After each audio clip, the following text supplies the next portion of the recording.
या जो लोग डिबेट में बैठे हैं, क्या वही धर्म के विद्वान है और कोई दूसरा नहीं है?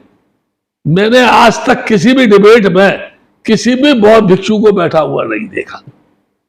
भाई बौद्ध भिक्षु क्यों नहीं बुलाते हैं आप? हमारे देश की प्रधानमंत्री दुनिया में कहती है मैं बुद्ध की धरती से आया हूं, और बुद्ध की धरती में जब डिबेट होती है उसमें किसी भिक्षु को नहीं बैठाला जाता है। और जो एंकर होता है वो शासन पक्ष की बात के विरोध में जब कोई बोलता है तो उससे कहता तुम चुप रहो, तुम चुप रहो। जो शासन के समर्थन में बोल रहा है उसको कहता है तुम बोलो, तुम बोलो। ये क्या है? क्या ये निरपेक्षता है? ये पत्रकारिता की निरपेक्षता है? ये टीवी की निरपेक्षता है?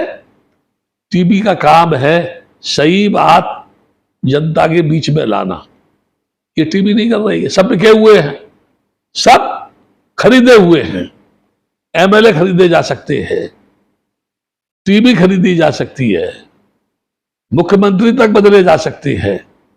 तो ये जितने भी एंकर है, क्या इनमें अदला बदली नहीं हो सकती है? क्या इनको नहीं खरीदा जा सकता? क्या इनको पैसा नहीं चाहिए? मैं ये कहना चाहता हूं, भारत की धरती का मैं धरती पुत्र हूं।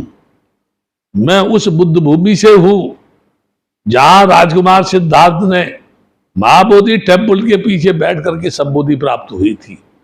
मैं उस बुद्ध का अनुयायी हूं जो 40-45 वर्ष तक इस भारत की धरती पर निरंतर चलता रहा और जनमानस के बीच में मानव को मानव के साथ क्या करना चाहिए इसका उपदेश देता रहा। मैं उस बुद्ध का अनुयायी हूं जिसने किसी भी महिला की नग्न अवस्था में उसके ऊपर अपना वस्त्र डाल करके उसकी इज्जत को बचाया। हमारे देश में ये दुर्भाग्य है कि जिसने इस देश की नारी की अस्मत को बचाया उसे इंसान नहीं मानता, और जो आए दिन मंदिर की चार दीवारी पर भारत की नारी की अस्मत को लूटता है, और वो भी जो कहते हैं वंदे मातरम, यानी वंदे मातरम भारत माता की जय करने वाले पागलों, भारत माता की छाती पर ही भारत माता की संतान, भारत माता की बेटी को नग्न किया जा रहा है, उसको जलील किया जा रहा है। यहां तक कि बड़े बड़े यानी राजनीतिक नेता उनके साथ बलात्कार कर रहे हैं। जो लड़कियां कितने दिन से पहलवानी करने वाली लड़कियां जिनको गोल्डन अवार्ड मिला है, जंतर मंतर पर अपनी अस्मत लुटी, उसके न्याय की मांग कर रही हैं।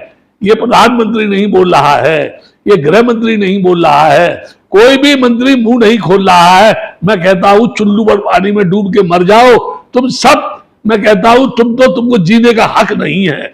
जिस मां ने तुमको पैदा किया तुम उसी की बेइज्जती कर रहे हो, तुम उसी की जलील कर रहे हो, तुम उसकी बात को नहीं सुन रहे हो और कहते हो हमारे देश में नारी का सम्मान है। कहां सम्मान है? पद्मिनी की बेइज्जती कराने के लिए अलाउद्दीन खिलजी को कौन बुला के लाया था? इस भारत की धरती पर मुसलमान शासक ने जो शासन किया उसको कौन लेके आया था? वो किस दिशा से आया था? क्रिश्चियन कैसे यहां आया था? जगत गुरु शंकराचार्य वो जगत के गुरु है क्या? ईसाई उन्हें गुरु मानते हैं, मुसलमान गुरु उन्हें मानते हैं, दुनिया के कितने देश उन्हें गुरु मानते हैं, फिर भी वो जगत गुरु है, पूरी दुनिया के गुरु है, पूरे दुनिया के मालिक है। दो आदमी टीवी पे बैठ जाते हैं वो पूरे देश के मालिक हैं।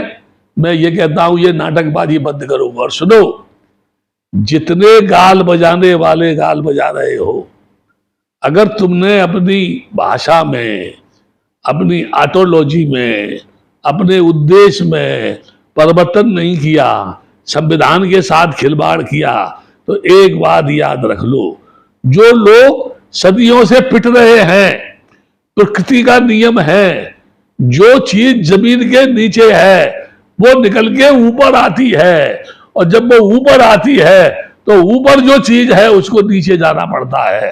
ये दुनिया का सिद्धांत है। जन्म के बाद मरना, जन्म देगा तो मरेगा, और न कुछ साथ लाया न कुछ साथ लेके जाएगा, न ये बारिशुद्ध धाम सरकार नंगा था नंगा जाएगा।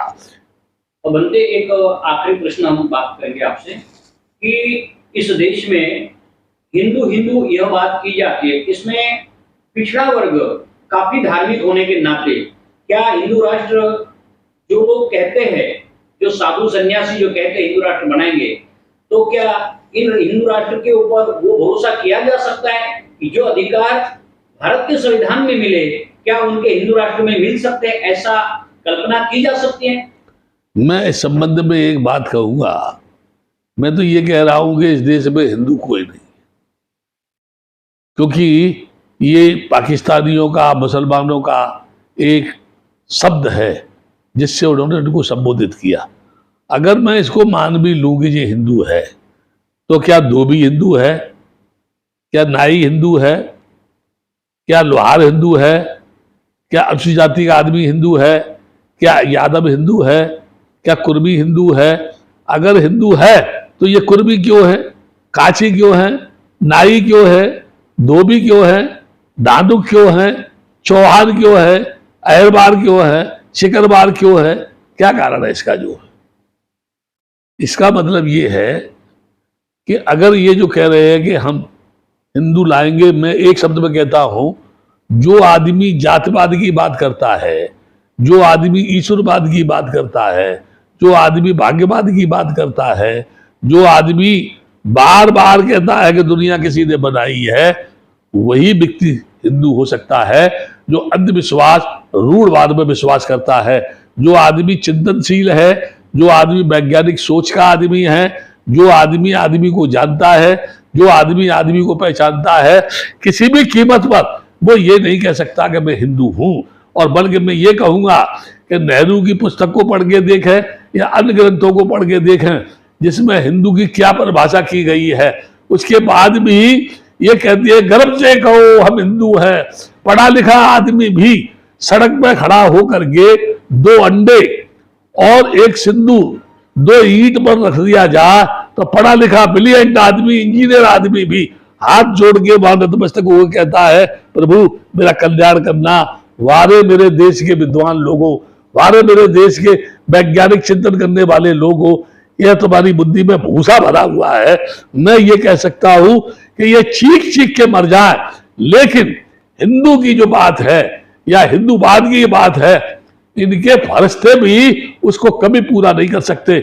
और जिस दिन ये इस बात में उतारू होंगे तो डॉक्टर अंबेडकर के नाम को जानने वाला व्यक्ति, जिसके घट के अंदर डॉक्टर अंबेडकर बैठा है, जिसने जुल्म देखा है, वो इनके सर पर तबला बजाएगा, और ऐसा तबला बजाएगा कि इनको 7 जनों की कहानी याद आ जाएगी और ये भूल जाएंगे हिंदूवाद क्या है।